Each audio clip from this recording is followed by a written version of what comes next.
నమస్కారం. క్లిష్టమైన వార్తలను కూడా అందరికీ అర్థమయ్యేలా తేలిగ్గా విడమరిచి చెప్పే ప్రయత్నానికి స్వాగతం.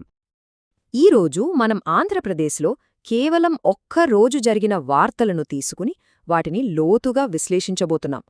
రాష్ట్రంలో అసలేం జరుగుతోందో స్పష్టంగా అర్థం చేసుకోవడానికి ఈ వార్తలను 4 ముఖ్యమైన భాగాలుగా చూద్దాం. అవే రాజకీయ రణరంగం, ఆర్థిక సవాళ్లు, భవిష్యత్తు వైపు వేస్తున్న అడుగులు, చివరగా రాష్ట్రంలోని సాధారణ జనజీవనం. సరే, ఇక మొదటి అంశంతో మొదలుపెడదాం. రాజకీయ రణరంగం. ఇక్కడ చూస్తే అధికార ప్రతిపక్షాల మధ్య మాటల యుద్ధం తారస్థాయికి చేరినట్లు స్పష్టంగా కనిపిస్తోంది. మనం మొదటగా చూస్తున్నది ఒక నాటకీయ ఆరోపణ. ఇది ఒక ఆడియో టేప్కు సంబంధించిన విషయం. ఒక ఎంపీతో స్థానిక ఎమ్మెల్యే సోదరుడు అంటున్న మాట ఇది: పనులు జరగాలంటే మాకు 10% కమిషన్ ఇవ్వాల్సిందే అని. ఇది కేవలం ఒక ఆరోపణగా కొట్టిపారేయడానికి లేదు. క్షేత్రస్థాయిలో రాజకీయాలెలా నడుస్తున్నాయి, అధికారం ఎలా దుర్వినియోగం అవుతోంది అనేదానికి ఇదొక ఉదాహరణగా నిలుస్తోంది. ఇప్పుడు మరో కీలకమైన వివాదం కొత్తగా కడుతున్న ప్రభుత్వ మెడికల్ కాలేజీల భవిష్యత్తు గురించినది. ఇక్కడ 2 వాదనలు బలంగా వినిపిస్తున్నాయి.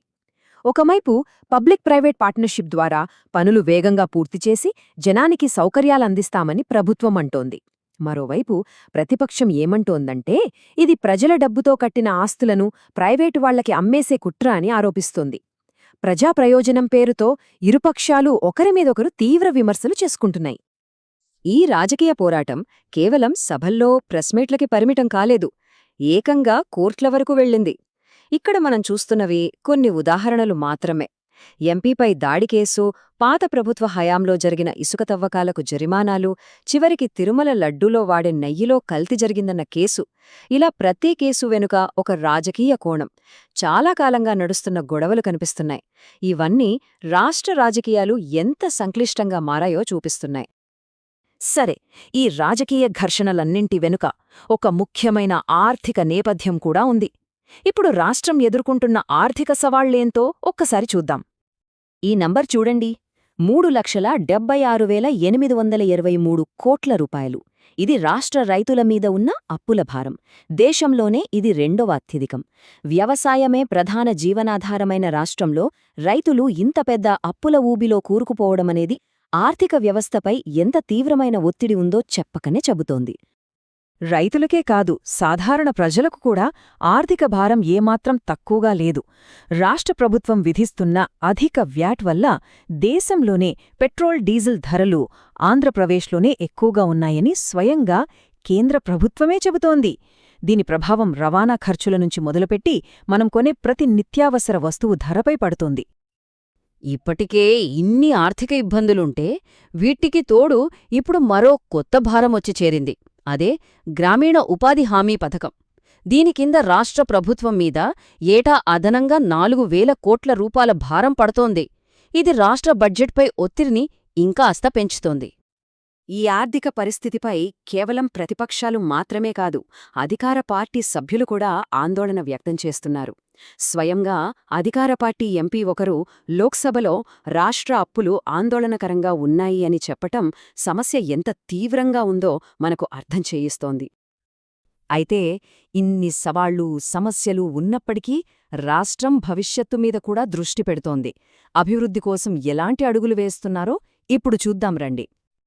ఒక ఆధునిక ఆంధ్రప్రదేశ్ను నిర్మించడం కోసం అనేక పనులు జరుగుతున్నాయి. టెక్నాలజీ రంగంలో విశాఖలో ఇన్ఫోసిస్ శాశ్వత క్యాంపస్ ఏర్పాటు, విద్యారంగంలో భోగాపురాన్ని ఎడ్యుకేషన్ హబ్గా మార్చడం, ఇక రవాణా విషయానికొస్తే కొత్త వందే భారత్ రైలు. ఇలా ప్రతి రంగంలోనూ రాష్ట్రాన్ని ముందుకు తీసుకెళ్లే ప్రయత్నాలు స్పష్టంగా కనిపిస్తున్నాయి. ఇంతకీ ఈ అభివృద్ధి ప్రాజెక్టులను వేగంగా పూర్తి చేయడానికి ప్రభుత్వం అనుసరిస్తున్న వ్యూహమేంటి? అదే పబ్లిక్ ప్రైవేట్ భాగస్వామ్యం, లేదా సింపుల్గా చెప్పాలంటే పీపీపీ. మనం ఇందాక మెడికల్ కాలేజీల విషయంలో ఈ పదం విన్నాం కదా. అంటే ప్రభుత్వం, ప్రైవేట్ కంపెనీలు కలిసి ఒక ప్రాజెక్ట్ను పూర్తి చేయడమన్నమాట. దీనివల్ల వేగంగా అభివృద్ధి సాధ్యమవుతుందని ప్రభుత్వం భావిస్తోంది. భవిష్యత్ ప్రణాళికలు కేవలం భవనాలకు, రైళ్లకే పరిమితం కాలేదు. ఆర్టిఫిషియల్ ఇంటెలిజెన్స్ అంటే ఏఐ లాంటి కొత్త టెక్నాలజీని కూడా వాడుకోవడం మీద దృష్టి పెట్టారు. ముఖ్యంగా ఆరోగ్య రంగంలో దీనిని ఎలా ఉపయోగించుకోవాలనే దానిపై చర్చ జరుగుతోంది. అయితే దాని ప్రయోజనాలను పూర్తిగా అందుకోవాలంటే ఒక పక్కా ప్రణాళిక అవసరమని నిపుణులు సూచిస్తున్నారు.